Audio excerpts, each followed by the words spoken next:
말을 선택하는 건 당신이지만 그 다음에는 말의 알고리즘이 당신을 지배한다.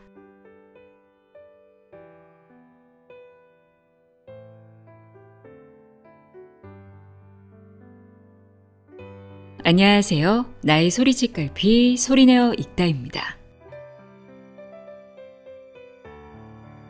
부정적인 말을 습관처럼 하는 사람이 있습니다. 그런 사람과 오랜 시간 이야기하다 보면 괜히 기운이 빠지고 기분도 좋지 않은데요. 말하는 본인도 마찬가지겠죠. 그리고 그런 사람을 보면 결코 행복해 보이지 않습니다. 부정적인 생각은 부정적인 말을 낳고 부정적인 말은 또 부정적인 생각으로 이어지기 때문인데요. 이런 부정적인 알고리즘을 끊어내기 위해서는 어떻게 해야 할까요? 오늘 소개할 책 말의 알고리즘에서 그 답을 찾을 수 있습니다. 저도 한때 부정적인 말을 습관처럼 하던 사람으로서 깊게 공감하며 읽은 책입니다. 말의 힘에 대해 오랜 시간 연구해온 이 책의 공동저자인 김정호 심리학과 교수와 고은미 심리학 박사는 어떤 말의 알고리즘을 갖고 있느냐에 따라 인생이 결정된다고 말합니다. 말의 알고리즘을 두 가지로 나누어 설명하고 있는데요. 우울이나 좌절, 분노와 같은 부정적인 감정을 일으키고 삶을 무의미하게 만드는 병든 말의 알고리즘과 희망을 품게 하고 삶의 의미를 찾아주는 건강한 말의 알고리즘입니다. 현재 불행하다고 느끼고 삶이 만족스럽지 않다면 병든 말의 알고리즘을 갖고 있을 가능성이 크겠죠. 그럼 지금부터 어떻게 해야 건강한 말의 알고리즘을 만들 수 있는지 알아보도록 하겠습니다. 말의 알고리즘, 내용의 일부를 읽어드립니다. 귀 기울여 들어보세요.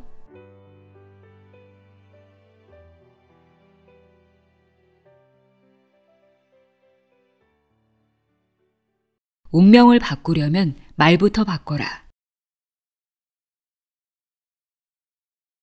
우리는 하루에 생각을 몇 번이나 할까? 캐나다 퀸스대 연구진에 따르면 1분당 평균 6.5번의 생각 전환이 일어나고 이를 하루 중 깨어있는 시간으로 계산하면 대략 6,000번 정도라고 한다. 연구진들은 생각을 시각화하기 위해 뇌의 활동 패턴을 2차원 이미지로 변환했는데 그 모습이 애벌레 같아서 생각벌레라는 이름을 붙였다. 성인의 경우 하루에 평균 6,000번의 생각을 하니 매일 6,000개의 생각벌레가 생겼다 사라지는 셈이다. 우리가 하루에 생각을 6,000번이나 한다는 사실보다 더 중요한 건 주로 어떤 생각을 하느냐이다. 반복적으로 생각하는 내용이 군집을 이루고 생각 습관으로 자리 잡기 때문이다. 마치 우리가 본 영상의 내용에 따라 그와 관련된 콘텐츠들을 자동으로 노출시켜주는 유튜브의 알고리즘처럼 주로 내가 관심을 두고 주의를 기울이는 생각은 그와 관련된 또 다른 생각들로 연결된다. 다시 말해 내가 만들어내는 생각벌레가 주로 어떤 내용인지에 따라 내가 어떻게 말하고 행동하는지가 달라지며 그것들이 결국 나의 인생을 결정한다는 것이다. 우리는 내가 어떤 생각을 하고 있는지 잘 의식하지 못하며 더 나아가 생각을 하고 있다는 사실조차 의식하지 못한 채로 살아간다. 그런데 의식적으로 노력하지 않으면 긍정적인 생각보다 부정적인 생각을 더 많이 하게 된다. 우리의 뇌는 주로 긍정보다 부정에 초점을 맞추기 때문이다. 따라서 생각의 알고리즘을 바꾸려면 긍정적으로 생각하는 습관을 기르는 훈련이 필요하다. 생각 습관을 기르는 건 몸의 근육을 키우는 일과 비슷하다. 예를 들어 팔의 근육을 키우려면 팔에 힘이 들어가는 동작을 반복해야 한다.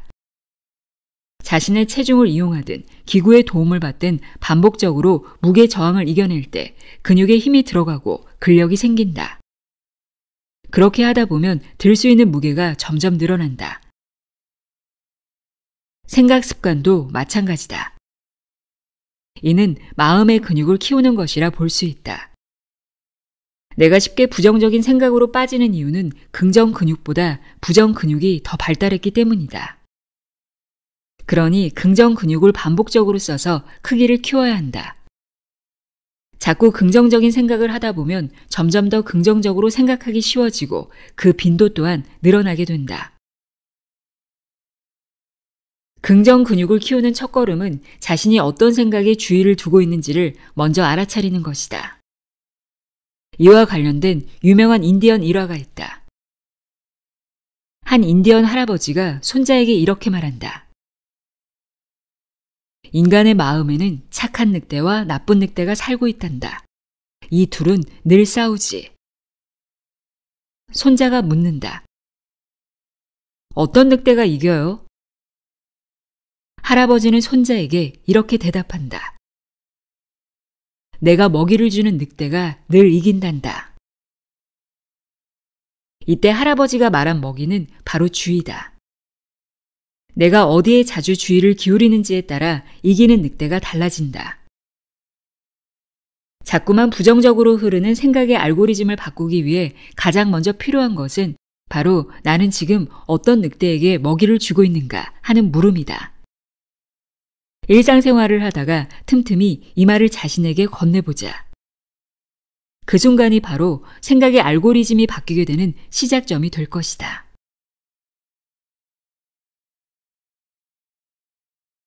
그게 무엇이든 말하는 대로 된다. 저자가 진행하는 교육 프로그램에서 시각, 청각, 후각, 촉각, 미각에 오롯이 주의를 기울여 현재의 주의를 집중하도록 도와주는 오감 명상을 과제로 내준 적이 있다. 오감 명상을 일상생활에서 실습한 후 그 경험을 나누는 자리에서 한 여성 참가자가 했던 이야기가 기억에 남는다. 5살 난 딸을 둔 그녀의 집은 언덕 위에 있어서 자연 풍광은 좋았지만 오르내리기가 힘들었다고 한다. 어린이집 차가 그곳까지 올 수 없어서 아이를 매번 어린이집에 데려다주고 데리고 와야만 했다. 그날도 여느 때처럼 아이를 데리고 집으로 올라가는 길이었는데 문득 과제가 생각나서 주변 풍경의 다양한 모습과 색깔, 그리고 들려오는 소리 등에 주의를 기울이고 감각에 집중했다고 한다. 그러다 보니 감사함과 충만함이 느껴지면서 자신도 모르게 아이에게 이렇게 말하게 됐단다. 이 나무 좀 봐. 너무 예쁘다. 하늘이 정말 아름답네. 바람이 시원해서 기분이 참 좋다. 그런데 갑자기 딸아이가 그러더란다. 엄마, 오늘은 안 힘들어?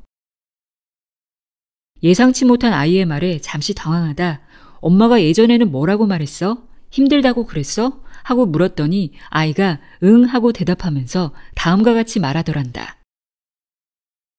아이고 힘들어. 왜 이렇게 높아? 더워 죽겠네. 힘들어 죽겠네. 지겨워.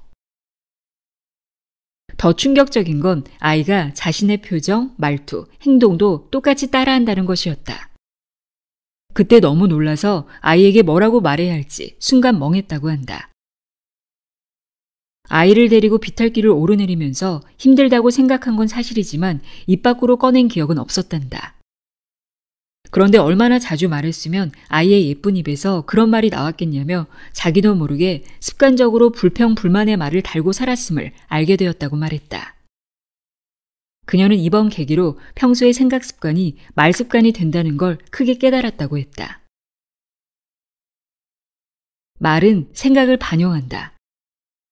그리고 생각은 자신의 주의가 어디로 향해 있는지 알려준다. 힘들고 불편한 곳에 주의가 가 있으면 그와 관련된 생각을 하게 되고 이는 다시 말로 나오게 된다. 습관화된 말은 우연히 나온 말도 아니고 얼떨결에 나온 말도 아니다. 종을 울린 다음에 개한테 먹이 주는 것을 반복했더니 나중에는 종소리만 들려줘도 개가 침을 흘리게 되었다는 파블로프의 개 실험처럼 어떤 상황에서 특정한 생각을 하는 것을 반복하다 보니 자신도 모르게 그와 관련된 말이 입에 달라붙게 된 것이다. 따라서 자신이 습관처럼 부정적인 말을 쓰고 있다는 것은 부정적인 생각을 습관처럼 한다는 말과 같다. 그런데 부정적인 생각이나 말을 할 때는 웃으면서 할 수 없다. 찡그리거나 혹은 경직된 표정을 짓게 된다. 만약 부정적인 생각이나 말을 습관처럼 하게 된다면 어떨까? 점점 그에 따른 표정 근육이 발달하고 굳어져 얼굴 전체의 인상을 나쁘게 만들 것이다. 삶에도 좋지 않은 영향을 주게 될 것이다. 이럴 때 말의 재습관화가 필요하다.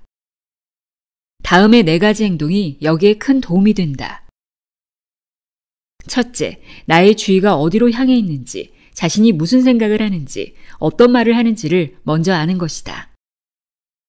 둘째, 습관적으로 쓰는 말이 튀어나오려고 할 때 일단 멈추어 보는 것이다. 셋째, 그 다음 어떤 말을 할지 또는 하지 않을지 선택하는 것이다. 자신이 습관적으로 하는 말이 무엇인지 알아차리게 되면 그 말이 입 밖으로 나오기 전에 멈출 수 있게 되고 어떤 말을 사용할지 말지 선택할 수 있다. 넷째, 속으로 하는 말로든 겉으로 하는 말로든 평소에 건강한 말을 자꾸 사용하는 것이다. 건강한 말을 자꾸 사용하면 그만큼 건강하지 않은 말의 사용이 줄어든다. 이렇게 말을 재습관화할 때 우리는 원하지 않는 것에 초점을 맞추기보다 원하는 것에 초점을 맞추게 된다. 그럴 때 삶은 우리가 원하는 모습에 더 가까워진다. 습관적으로 사용하는 말은 우리의 존재를 나타내고 삶을 규정짓기 때문이다. 그러므로 지금 내가 하는 말이 정말 내가 원하는 삶의 방향에 부합하는지 살펴보고 그렇지 않다면 내가 원하는 삶과 일치하는 방향으로 말하려고 의도적으로 노력해보자.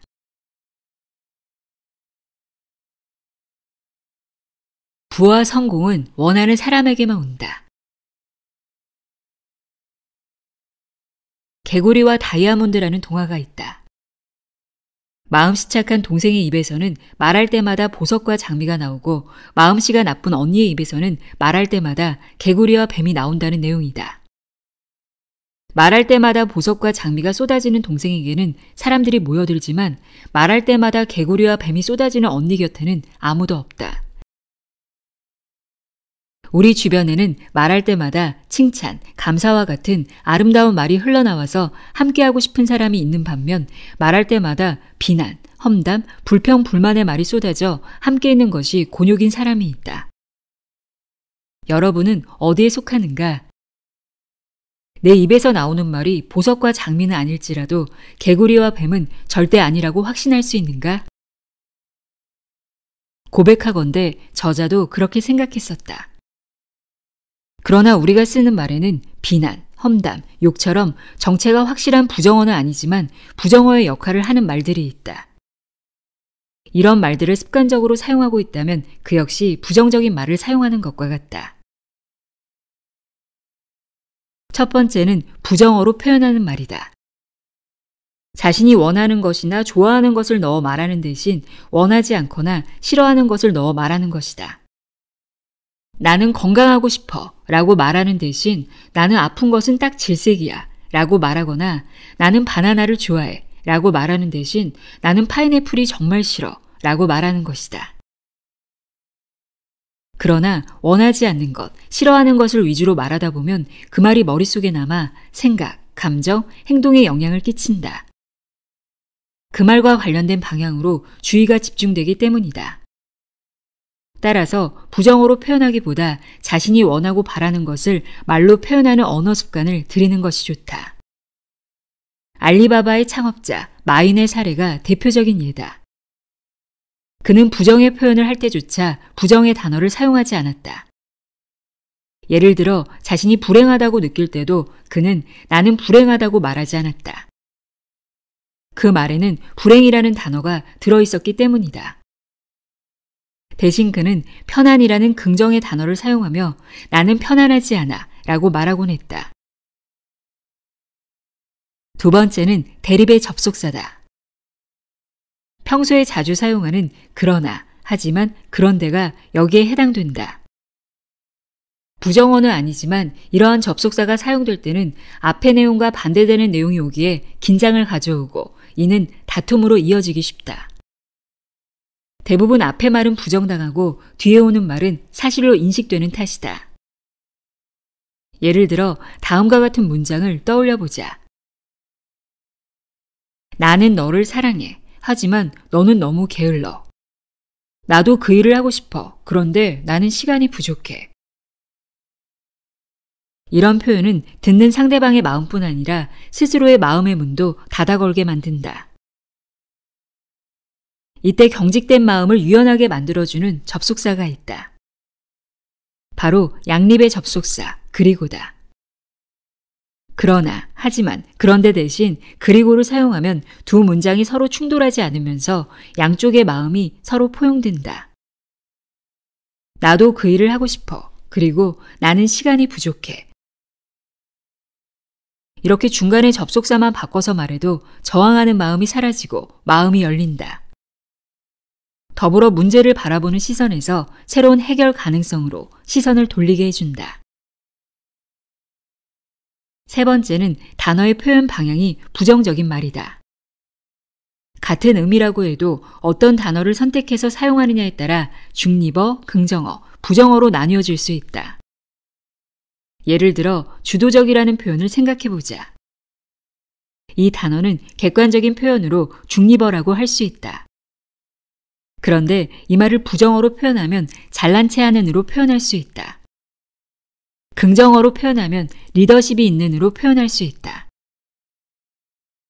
같은 의미라도 어떻게 표현하느냐에 따라 긍정적일 수도 있고 부정적일 수도 있다. 그러니 같은 의미라면 되도록 긍정어로 표현한 단어를 사용하자. 그것이 어렵다면 적어도 중립적인 단어를 사용할 수 있도록 신경을 써보자. 누가 들어도 명확한 부정적인 말이야 스스로도 자각하기 쉽고 상대방의 피드백으로도 알아차릴 수 있다. 하지만 위와 같이 겉으로는 부정적이지 않지만 의미 전달에 있어서 부정적으로 작용하는 말들이 있다. 이는 대부분 의식하지 않고 습관적으로 사용하는 말들이라 그 영향력은 막강하고 생활 전반에 영향을 끼친다. 그러니 이를 염두에 두고 부정적인 의미가 담긴 말을 사용하는 빈도를 서서히 줄이면서 좋은 언어 습관을 만들도록 해보자.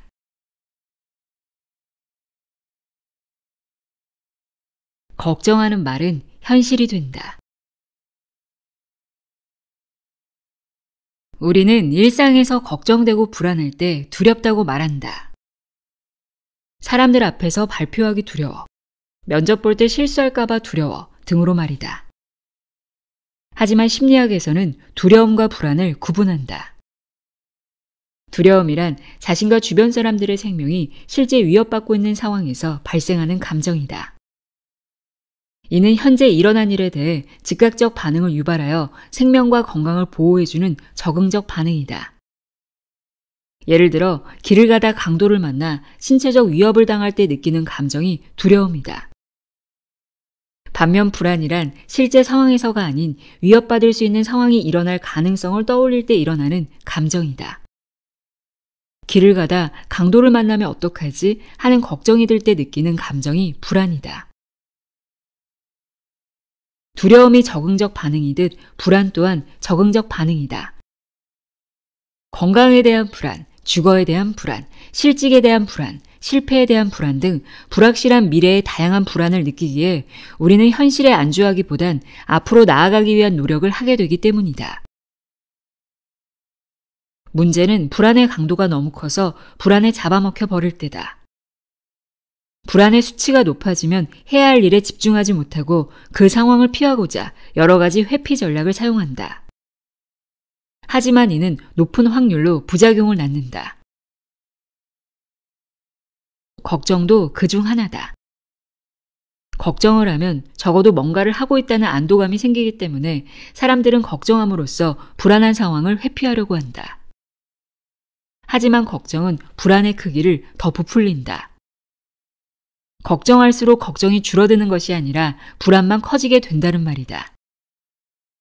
지금 하는 일이 계획대로 되지 않으면 어떻게 하지? 실패하면 어떻게 하지? 하는 걱정이 심해져 두려움으로 번질 때 그 감정에 압도당하게 된다.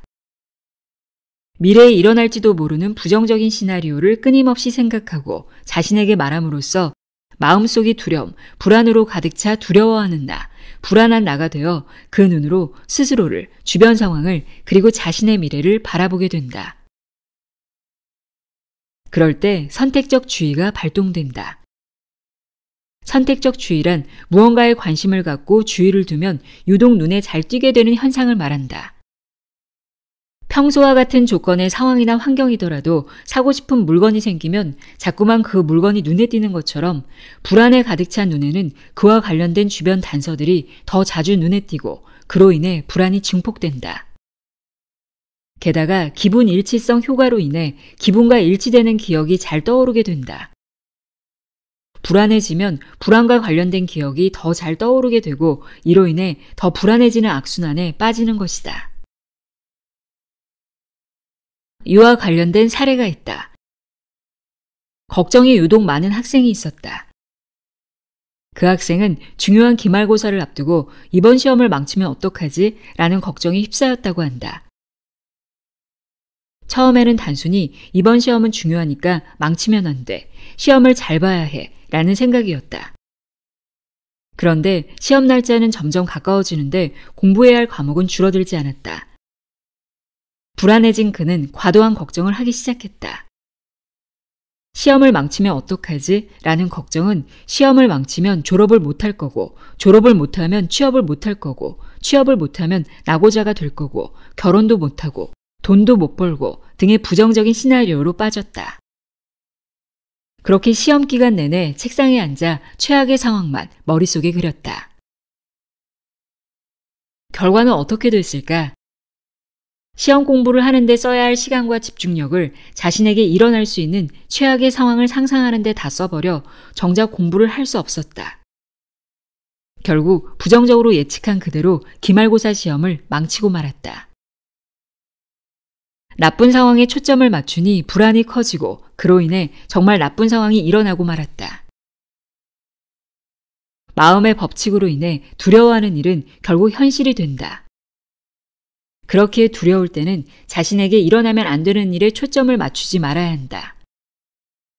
오히려 자신에게 일어나길 바라는 일에 초점을 맞추어 선택적 주의를 긍정적 방향으로 써야 한다. 그런 다음 지금 당장 할 수 있는 일에 최선을 다해 집중하는 것이 좋다. 이렇게 할 때 우리가 원하는 미래에 더 가까워질 수 있다. 말의 알고리즘 읽어드렸습니다. 저도 부정적인 말을 습관처럼 하던 사람으로서 와닿는 내용이 참 많은 책이었습니다. 건강한 말의 알고리즘을 만들기 위해서는 긍정적인 말을 하려고 애쓰기보다 부정적인 말을 줄이는 게 더 효과적이더라고요.